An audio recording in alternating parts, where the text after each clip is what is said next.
This is your Diamond Insight for tonight of the Russia aggression against Ukraine. There is nothing wrong with the neighbor telling an aggressive colleague to stop the fight against a brother. This does not mean you blame the aggressor for the fight. Just like when enemies attack your home, this is not the time to start asking for who left the gate open to allow the assailants.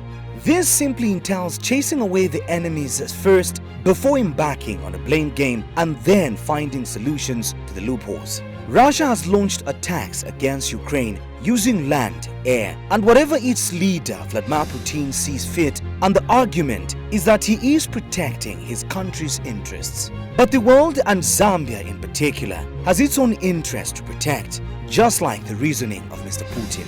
Therefore, the world should stop this Russian aggression against Ukraine and summon a meeting for dialogue to find a solution to whatever has allowed enemies in the heart of Mr. Putin. We say this because this aggression does not favor Russia and later on the world. The world has become a global village, not only technologically but also socially, politically and economically. Let's take in Zambia for example. It is important to realize that the relationship between Zambia and Russia and Ukraine started in 1964 after independence. How is that so, you may ask? Russia and Ukraine were part of the greater Soviet Union, which later broke up in the 1991 December.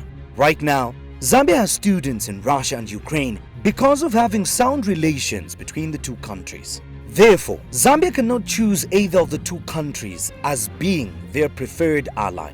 The attacks on Ukraine will not only select Ukrainians as target when Zambian students and others will be affected in the crossfire.